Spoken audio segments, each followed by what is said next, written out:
Sir నమస్తే అండి. పవన్ కళ్యాణ్ గారిని డిప్యూటీ సీఎంగా దించేయాలంటున్నారు, మీ అభిప్రాయం ఏంటి సార్? అసలు ఎవడోళ్ళగా దించటం.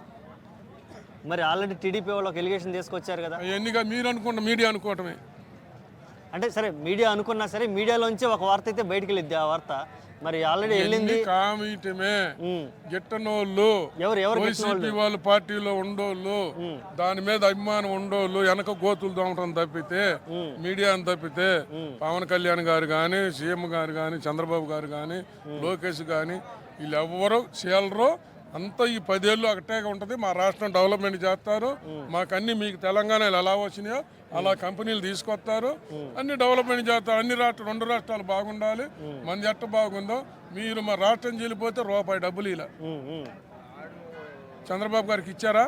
10 ఏళ్ళు సోనియా గాంధీ ఈయన కేసీఆర్ గారు అంకితం చేస్తామన్నాడు, పార్టీని నీలం చేస్తామన్నాడు మా రాష్ట్రం చీలితే. ఇంత డెవలప్మెంట్ చేశారు, రాష్ట్రం చీలిపోయింది. అన్నదమ్ములు ఓరని చీలిపోతాం. తండ్రిలో కొట్టుకున్నా తిట్టుకున్నా ఓడి దారి వాడు ఉంటాం, బతుకుతామని చీలిపోతాం. ఎప్పుడైనా ఒక తండ్రి పుట్టిన బిడ్డలు చీలిపోతాంగా, అట్లాగే చీలిపోయాం. చీలిపోయిన తర్వాత ఈ 10 ఏళ్ళు ఏడుండి మనం ఏడు రాజ్యం వెళ్ళటం ఏంటని ఆడికి పోయి అన్ని భూములను తీసుకునే వాళ్ళకి 2 సంవత్సరాలు పట్టింది. పార్టీ పెట్టి ఆడ గెలిచి 2 సంవత్సరాలు పట్టింది.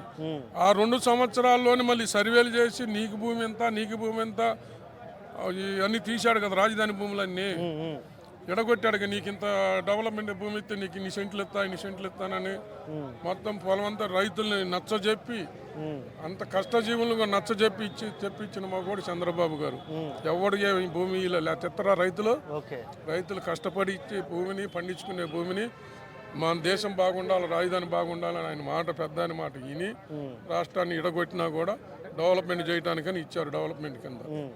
అట్టాడు భూమిని నాశనం చేశాడు. రివర్స్ టర్నింగ్ అన్నాడు. ఒక్కసారి చూద్దామని దాన్ని కట్టాడు. మొత్తం ఎన్ని అపార్ట్మెంట్లు కట్టాడు.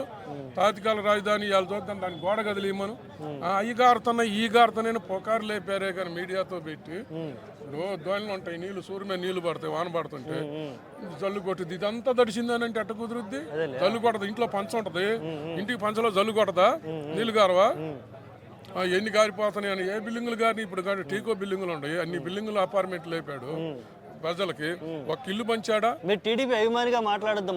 నేను అభిమానిగా ఏ పార్టీ అభిమాని కాదు, నేను ఏ పార్టీ అభిమాని కాదు. దేశం బాగుండాలని పైన మోడీ గారు ఉండాలి జీవితాంతం. మన ఆయన పైన ఉన్న బంధువులు ఉండాలి. ఆయన ఉంటేనే మన ఏ దేశం కూడా మన మీద యుద్ధానికి రాకుండా ఉంటాడు.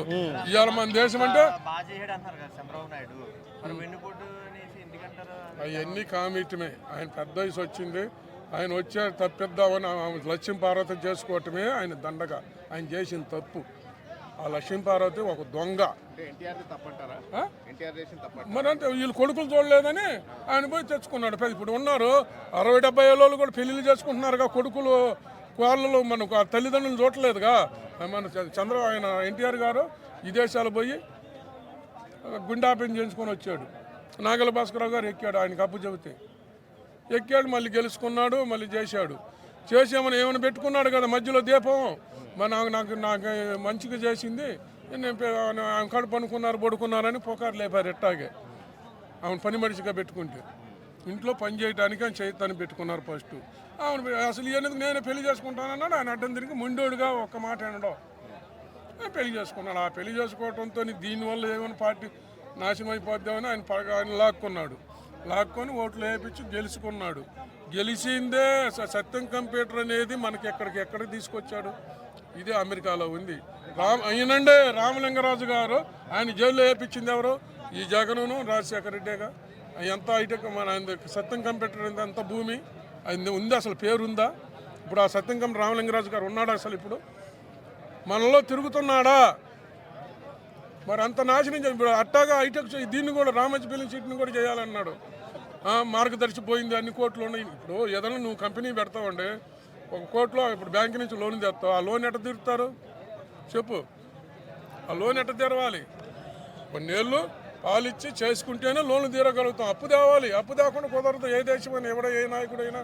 మనం ఇంట్లో వ్యవసాయం చేసుకున్నాడు కూడా పొలం లోన్ పెట్టి లోన్ కట్టుకుని పంట పండాక తీర్చుకుంటా ఉంటాం నిదానంగా. అట్లాగే దేశం కూడా తేవాలి, ఏ నాయకుడని డబ్బు తేవాలి, డబ్బు వాడదాకా జేబులు వేసుకోకూడదు. సరే ఇప్పుడు ఏపీలో పవన్ కళ్యాణ్ సీఎంగా చూసే అవకాశం ఉందా లేదా? కొన్నేళ్ల పాటు వాళ్ళందరూ కలిసి ఉంటేనే రాష్ట్రం బాగుంటుంది. ఎట్టయితే మూడు ముక్కలు అయిపోయి ఓడుగాడు అయిపోద్ది, రాష్ట్రం బాగోడు. పవన్ కళ్యాణ్ ఛాన్స్ లేదంటారు? ఛాన్స్ లేదని కాదు, ఏం లేదని కాదు, ఆయన పిల్లోడు తలకాయ పని పెద్ద తలకాయ పైన ఉన్నది చంద్రబాబు గారు. ఆయన ఉండగా అవ్వదు. ఆయన ఉండగా ఎవరి వల్ల కాదు. ఎంతమంది ఓట్లు ఉన్నాయి, నీవు వేస్తావా? ఎవడేస్తాడు? ఓటు వేస్తావా? వేయమను. ఇప్పుడు డిప్యూటీ సీఎం లోకేష్కి పవన్ కళ్యాణ్ సీఎం అంటున్నారు. డిప్యూటీ సీఎం లోకేష్కి ఇమ్మంటున్నారు కదా. అవన్నీ మీ భ్రమ. సీఎం ఇయ్యమని చంద్రబాబుని ఏం చేద్దామని వీళ్ళ వల్ల అయితే అని ఒక పనుసు తగ్గగలుగుతుడా? ఒక విదేశం పోయి ఒక లెగుతుడా? అటు తెస్తాడు. అవన్నీ మీరు చేసుకునే మీడియాలు వాగిటమే కానీ ఎన్ని కుదరదు పని. మా రాష్ట్రం మాత్రం ముగ్గురు కలిసే ఉంటారు, ముగ్గురు చేస్తారు. ఇప్పుడు రేవంత్ రెడ్డి, చంద్రబాబు నాయుడు వీళ్ళందరూ కలిశారు కదా ఒకటిగానే. మరి రేవంత్ రెడ్డిగా మా చంద్రబాబు గారు శిష్యుడేగా. ఏపీకి ఆయన తెలంగాణకి ఏమైనా చేయగలుగుతారంటారు? చెయ్యాలి, చేస్తేనే బాగుంటుంది, చేయకపోతే పోతారు ఓడైనా. నెక్స్ట్ ఇప్పుడు కేసీఆర్ 10 ఏళ్ళు పాలించాడు, రాజశేఖర రెడ్డి గారు ఒక 5 సంవత్సరాలు ఏం పాలించారు, రెండోసారి ఓడిపోయాడు, ఆయన చనిపోయాడు. చంద్రబాబు గారు 2 సార్లు చేశాడు, మరి తెలుగుదేశం అన్నగారు చేశాడు. ఎంత డెవలప్మెంట్ చేసింది ఎవరు? ఆ డెవలప్మెంట్ చేసేదాన్ని ఒకరికొకరు పని చేసుకుంటూ వస్తే రాష్ట్రం బాగుపడుద్ది. కంపెనీలు కానీ ఏమైనా ఫ్యాక్టరీలు కట్టినా రోడ్లు అయినాయి అన్నీ అట్లా చేసుకుంటూ వస్తేనే రాష్ట్రం అనేది బాగుంటుంది. చేయకపోకుండా నీకు అమ్మకు 10,000 ఇస్తా, అక్కకి చెల్లికి 20,000 ఇస్తా అట్లా అని ఇచ్చి ఓటు బ్యాంకు కోసం చూసుకుంటారే. అప్పుడు మొత్తం తిన్నన్నాళ్ళు తింటారు, సమయానికి వచ్చేళ్ళకి మొత్తం నెట్లు మొట్టేసి పక్క పని చేసేవాడికే వేస్తారు ఎప్పుడైనా ఓటు. ఫైనల్గా 60